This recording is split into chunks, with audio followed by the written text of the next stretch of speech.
আমাদের সমাজে মাইয়েতের দোয়ার জন্য, সওয়াব দেওয়ার জন্য অগণিত পদ্ধতি রয়েছে, যেটা কোনোটাই সুন্নত না। আর এই সুন্নত বিরোধী, সুন্নত ব্যতিক্রম কর্মগুলোর প্রসারতার মূল কারণ হলো যে আমরা সুন্নতটা জানি না। এখানে মৃত ব্যক্তির দাফনের আগে, মৃত্যুর পরে কোরআন পড়া, কালেমা খতম করা, এগুলো যেমন কখনো রাসূল সাল্লাল্লাহু আলাইহি ওয়াসাল্লাম করেননি।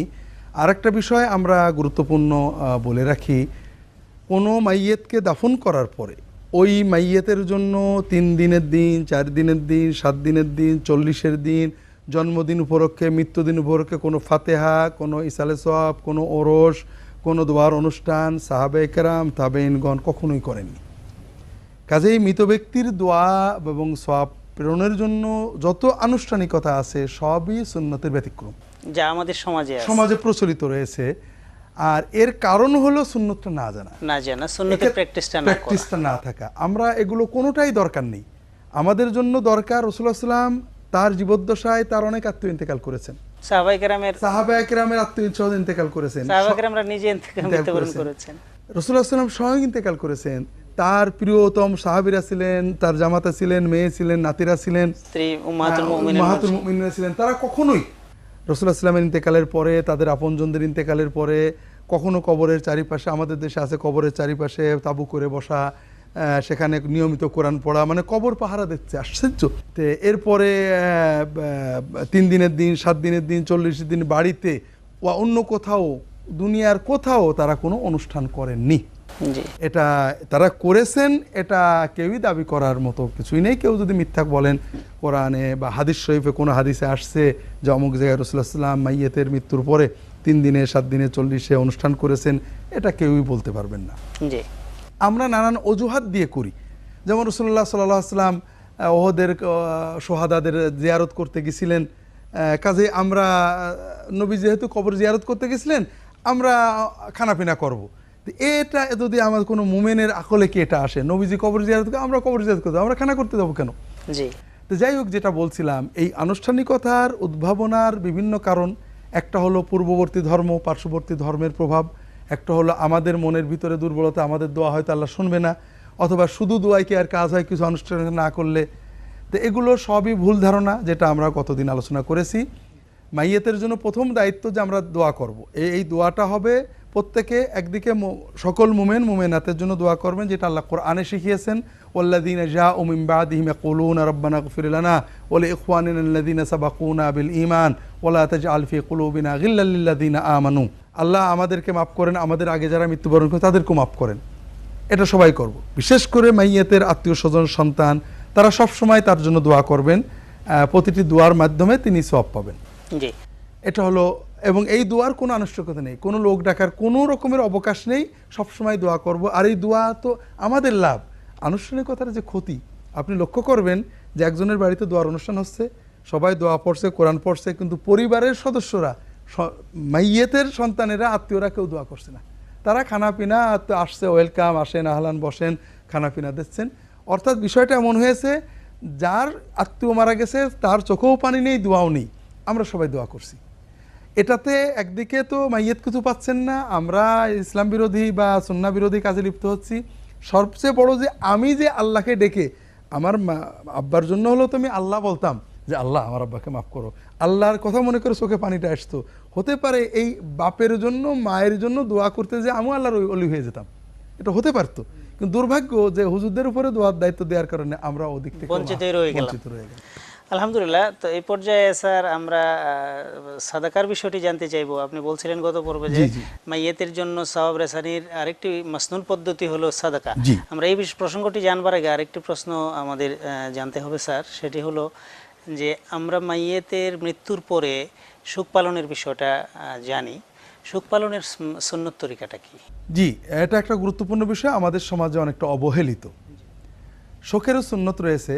আমাদের যার আত্মীয় মারা যাবেন, তিনি 3 দিন পর্যন্ত শোক প্রকাশ করতে পারবেন, অর্থাৎ তিনি পোশাক আশাকে অপরিপাটি হতে পারবেন, বা মানে অন্তত শোকের প্রকাশ ঘটাতে পারবেন। 3 দিনের পরে শোকের প্রকাশ ঘটাতে পারবেন না। যত ব্যথায় মনে থাক, স্বাভাবিক হয়ে যেতে হবে। আমার ব্যথা যেন হৃদয়ে থাকে, আল্লাহর সাথে সম্পর্কে থাকে, আমি যেন শোক প্রকাশ না করি। ব্যতিক্রম শুধু নারী, যদি বিধবা হন তিনি 4 মাস 10 দিন শোক প্রকাশ করবেন, বাকি অন্য কেউ না। এই শোক প্রকাশে নারীর পদ্ধতিটা কি হবে? পদ্ধতিটা হলো নারী তার যে বাড়িতে থাকা অবস্থায় স্বামী ইন্তেকাল করেন সেই বাড়িতে থাকবেন 4 মাস, অর্থাৎ স্বামীর বাড়িতেই, স্বামীর বাড়িতে থাকবেন। প্রয়োজন ছাড়া স্বামীর বাড়ি ছাড়া বাইরে থাকবেন না, রাত্রি যাপন করবেন না। তিনি কোনো অলংকার পরবেন না, নাক ফুল, কান ফুল, হাতে চুড়ি, অর্থাৎ সাজসজ্জা পরিত্যাগ করবেন। পোশাক সিম্পল পরবেন, তেল মাখবেন যেটা স্বাভাবিক, সুগন্ধি মাখবেন না। এবং এটা শুধুমাত্র 4 মাস 10 দিনের জন্য। 4 মাস 10 দিনের পরে তিনি নাকফুল পরবেন, কানফুল পরবেন, হাতে চুড়ি পরবেন, পোশাক পরবেন, সাজগোজ সবই করবেন বিধবা হলেও। কিন্তু আমাদের সমাজে একটা কুপ্রথা প্রচলিত আছে যে বিধবারা আর কখনোই নাকফুল পরেন না, মানে অলংকার পরতে পারবেন না। এটা সম্পূর্ণ শতভাগ হিন্দুয়ানি আচরণ। আমাদের সমাজে আমরা জানি হিন্দুদের বিধবাদেরকে সহমরণ দেওয়া হতো। পরবর্তীতে সহমরণ না থাকলেও অন্তত তাদের জীবন মরণ রয়েছে, অর্থাৎ বেঁচে থেকেও তিনি মৃতের মতো থাকতে হবে, নিরামিষ খাইতে হবে। এটা সম্পূর্ণ দুর্ভাগ্যজনক, মানবতার অবমাননা।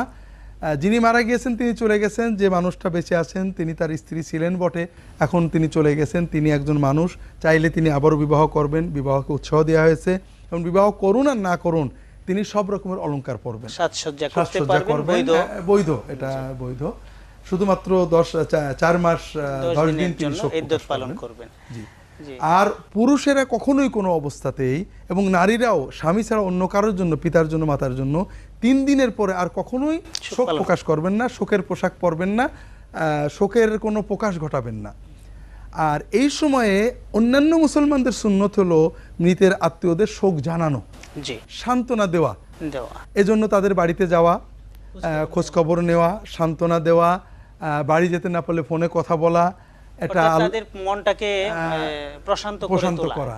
এক্ষেত্রে আমরা যে ভুলটা করি সেটা হলো মাইয়াতের মৃত্যুর খবর আমরা অনেকেই বাড়িতে যাই, যে ওই ব্যক্তির বাড়িতে মেহমান হয়ে যায়, এটা কিন্তু জায়েজ নয়, খাওয়া দাওয়ার জন্য। হ্যাঁ জি, অর্থাৎ আমরা বিশেষ করে যদি কেউ মৃত্যুবরণ করেন তার মৃত্যুর খবরে গেলে আমাদের থাকা খাওয়ার ব্যবস্থা অন্যত্র করতে হবে, কখনো এই মাইয়েতের বাড়িতে না।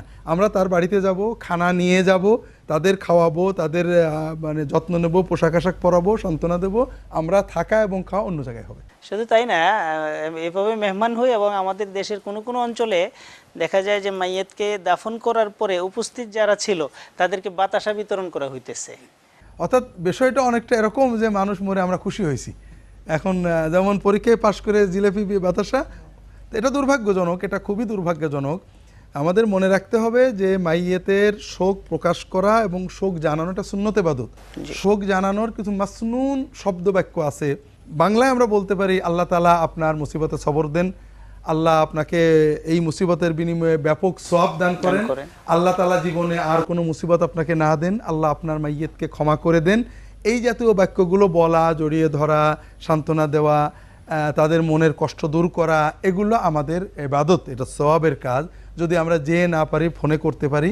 3 দিন পর্যন্ত শোক প্রকাশ করতে হয়, 3 দিনের পরে শোক প্রকাশও করতে হয় না, অর্থাৎ শোক জানানোটাও সুন্নত নয়। তবে যদি কেউ দূরে থাকেন, সফরে ছিলেন, জানেননি, তারা পরেও শোক জানাতে পারেন, সমবেদনা জানাতে পারেন, এটা সুন্নত। আলহামদুলিল্লাহ স্যার, এই পর্যায়ে আমরা একটা বিরতিতে যাব। বিরতির পর আপনার কাছে জানবো যে কিভাবে সাদাকার মাধ্যমে মাইয়েতের সওয়াব রেসানি করে। এই পর্যায়ে আপনার কাছে জানতে চাই যে মাইয়েতের জন্য সাদাকার মাধ্যমে কিভাবে আমরা মাইয়েতকে সওয়াব প্রেরণ করতে পারি। জি, আমরা আগে আলোচনা করেছি যে মাইয়েতের জন্য মূল করণীয় আমাদের দোয়া এবং দানের ক্ষেত্রে একজন সাহাবী এসে প্রশ্ন করছেন, ইয়া রাসূলুল্লাহ, আমার আম্মা ইন্তেকাল করেছেন, এখন কি করলে তিনি সওয়াব পাবেন? রাসূলুল্লাহ সাল্লাল্লাহু আলাইহি ওয়াসাল্লাম বললেন, তাসাদ্দাক আনহা, তুমি তার পক্ষ থেকে সাদাকা করো, দান করো। এখানে সাদাকা বলতে ইসলামী পরিভাষায় বেসিক্যালি ওয়াকফ দানকে বোঝানো হয়, এবং সাহাবী এটাই করেন। সেটা কি, তিনি তার একটা বড় খেজুরের বাগান ছিল, এই খেজুরের বাগানটা তার আম্মার নামে ওয়াকফ করে দেন। অর্থাৎ এখান থেকে যত উৎপাদন হবে যেটা গরিবদের বন্টন করা হবে, আত্মীয় স্বজনের বন্টন করা হবে, সবটা তার আম্মা পাবেন। অন্য রেওয়ায়াতে আসছে তিনি একটা পানির কূপ, অর্থাৎ আরব দেশে বিশেষ করে মদিনায় পানির অভাব বলতে আরব দেশে পানি সব জায়গায়, আমরা যেমন টিউবওয়েল পুঁতলেই পাই ওরকম না, যেখানে পানি আছে ওখানেই পানি আছে, ওখানের পানি চাইলেই পাওয়া যায়, অর্থাৎ কূপ খনন করলে। আর যেখানে পানি নেই সেখানে অনেক গভীর করলেও কোনো পানি পাওয়া যায় না। তো তিনি ওই যেখানেই পানি আছে সেখানেই খেজুরের বাগান আছে, এই জন্য তিনি তার পানি সহ কূপ সহ একটা খেজুরের বাগান তার আম্মার পক্ষ থেকে ওয়াকফ করে দেন, ওয়াকফ দান করে ওয়াকফ দান করে দেন। এই জন্য আমাদের মূল সুন্নত হলো মাইয়েতের মৃত্যুর পরে আমাদের যে আবেগ থাকে, তার জন্য কিছু করার জন্য অস্থিরতা থাকে, এমনকি যে সন্তান পিতামাতার অবাধ্যও ছিল, মৃত্যুর পরেই তার কাছে শুধু একটাই মনে হয়, আর তো পাবো না, আজকে মাপটাও আমি চেয়ে নিতে পারবো না, কি আমি করতে পারি যে বাবার জন্য যে মায়ের জন্য আমি এত কিছু পেয়েছি। এই আবেগটা বেশি দিন থাকে না। তো এই আবেগের সময়ে মাইয়াতের জন্য যে কিছু করার ইচ্ছা, এজন্য আমরা সাদাকা অর্থাৎ ওয়াকফ দান করব। আমাদের সাধ্যমতো কিছু জমি অথবা টাকা, একটা মসজিদ করে দিলাম, একটা মসজিদের বিল্ডিং করে দিলাম মসজিদে, অর্থাৎ আমাদের টাকার পরিমাণ নিয়ে 2 লাখ হতে পারে, 2000 হতে পারে, একটা ফ্যান করে দিলাম, কিছু বই কিনে দিলাম, যে কোনো দান যেটা স্থায়ী থাকবে, মানুষ এর দ্বারা উপকৃত হবে। একটা টিউবওয়েল পুঁতে দিলাম, মানুষের পানির জন্য একটা ডিপ টিউবওয়েল পুঁতে দিলাম, মসজিদের পাশে একটা ডিপ টিউবওয়েল পুঁতে দিলাম। এইভাবে যে কোনো ওয়াকফ দান আমরা করব, এটা একদিকে সুন্নতসম্মত। আর আমরা আগেই বলেছি, আবার আমাদের দর্শকদের মনে করিয়ে দিই, আমরা সুন্নতের ব্যতিক্রম যে কাজগুলো করি, খানা পিনা, এগুলো আমরা পরে আলোচনা করব। তো এগুলো কবুল হবে না, হাদিসে বলা হচ্ছে, অর্থাৎ সোয়াব হবে না। আমরা যতই জায়েজ বলি, যতই যুক্তি দিই, আল্লাহ রাসূল সাল্লাল্লাহু আলাইহি ওয়াসাল্লাম বলছেন, মান আমিলা আমালান লাইসা আলাইহি আমালুনা ফাহুয়া রাদ, যে ব্যক্তি এমন আমল করবে যে আমল আমরা করি না, সেটা আল্লাহ কবুল করবে না, ইট উইল বি রিজেক্টেড। আর সুন্নত মতো যদি আমরা এই ওয়াকফ দান করি, তাহলে প্রথম কথা হলো যে রাসূলুল্লাহ সাল্লাল্লাহু আলাইহি ওয়াসাল্লাম সুন্নত মোতাবেক আমল করলে কবুল হবে। দ্বিতীয় কথা হলো, সুন্নত যখন মারা যাবে, এই সময়ে যখন সুন্নত অনুযায়ী আমল হবে, আল্লাহ তাআলা ওই ধরনের মানুষদের জন্য তুবা জান্নাতের সুসংবাদ দিয়েছেন। 3 নম্বর হলো, যে ব্যক্তি সুন্নতকে জীবিত করবে, অর্থাৎ সুন্নত পালন করবে, আল্লাহ রাসূল সাল্লাল্লাহু আলাইহি ওয়াসাল্লামের সাথে তার জান্নাত হবে, হাদিস শরীফে বলা আছে। এবং আরেক হাদিসে আসছে যে 50 জন সাহাবীর সমান সওয়াব। আর যখন সুন্নত থাকবে না, সমাজে বেদাত বেশি প্রচলিত হবে, এই সময়ে যখন কেউ সুন্নত মোতাবেক আমল করবে, আল্লাহ একজন মুসলমানকে 50 জন সাহাবীর সমান সওয়াব দান করবে। স্যার, আপনি সাদাকা বিষয়ে বলছিলেন যে সাদাকা সামর্থ্য অনুযায়ী হতে পারে, 1 লাখ, 2 লাখ, 1000, 10,000, 5,000, এগুলো দিয়ে স্থায়ী দান, যেটা ওয়াকফ দান, এটাকে আপনি সাদাকা বলেছেন। এক্ষেত্রে আমাদের সমাজের প্র্যাকটিসটা হলো যে আমরা সাদাকা অনেকে চিন্তাও করি না, করতেও চাই না, কিন্তু 1-2 লাখ টাকা খরচ করে জিয়াফত করতে চাই। হ্যাঁ, এটা কম্পেয়ার করব দর্শকদের জন্য, জি, একটু কাইন্ডলি এটা আগেও বোধহয় আমরা একবার অন্য প্রসঙ্গে আলোচনা করেছিলাম। সেটা হলো যে মাইয়াতের জন্য আমরা যেটা বলছিলাম, সাদাকা যদি করি ওয়াকফ দান, তাহলে সুন্নতের সওয়াব আমি পেলাম। সুন্নত পদ্ধতিতে পিতার খেদমতের, মাতার খেদমত, এতক্ষণ আমার সওয়াব। এখন আমার আব্বার কি হলো? আমরা 2 লাখ টাকা দিয়ে জিয়াফত করলে, এই জিয়াফতের ভিতরে উদ্দেশ্য থাকে অন্যরকম, সমাজে নাম ডাক, খাই বেনামাজি বা পাপী মানুষেরা বেশি, যাদেরকে সম্মান করলে আল্লাহ নারাজ হন, তাদেরকে সম্মান করতে হয়। তারপরও ওটা সুন্নতের ব্যতিক্রম, সওয়াব হবে কিনা সন্দেহ। আর এই 2 লাখ টাকা প্রতি বছর আমরা ব্যয় করতে পারি না। কিন্তু যদি আমি আমার আব্বা বা আম্মার জন্য 2 লাখ টাকা ওয়াকফ দান করি, আমার আবেগ চলে যাবে, কিন্তু সওয়াব যাবে না। আমার আব্বা আম্মা প্রতিদিন এই 2 লাখ টাকা সওয়াব পেতে থাকবেন। তাহলে আমি যেমন সুন্নত পালন লাভবান হলাম, আমার আব্বা আম্মাও লাভবান হলেন। এই জন্য আমাদের এই দানটা ওয়াকফ দান করা উচিত। খানা অনুষ্ঠান, এটা সুন্নতের খেলাফ, এবং এটা ওয়ান টাইম। সবচেয়ে বড়, এটা নিঃসন্দেহে আমাদের পার্শ্ববর্তী হিন্দু ভাইদের শ্রাদ্ধের অনুকরণে আমাদের সমাজে গড়ে উঠেছে। এটা আমরা যেভাবেই কিছু বলি না কেন, এটা সুন্নত নয়, এটা আমাদের বর্জন করা উচিত। আর এছাড়া অন্যান্য এইভাবে যদি দান করা ছাড়াও অন্যান্য সাময়িক দান আমরা করতে পারি। গরিব মানুষ, আমরা 2 টাকা, 10 টাকা, 20 টাকা, 100 টাকা, 2000 টাকা মাদ্রাসা মসজিদে আব্বা আম্মার নামে দান করে দিলাম, গরিব মানুষের দিলাম, বিধবা এতিমদের দিলাম, শিক্ষার ব্যবস্থা করলাম। আমরা নিয়ত করলাম সওয়াবটা আল্লাহ আব্বা আম্মাকে দিয়ে দেন। আমার মনের নিয়তই যথেষ্ট। আমাকে অনেক সময় অনেকে বলেন, হুজুর 1 খতম কোরআন পড়েছি আমার আব্বার জন্য, 27 রাত্রে বকশে দেবেন। তো কি অদ্ভুত ব্যাপার!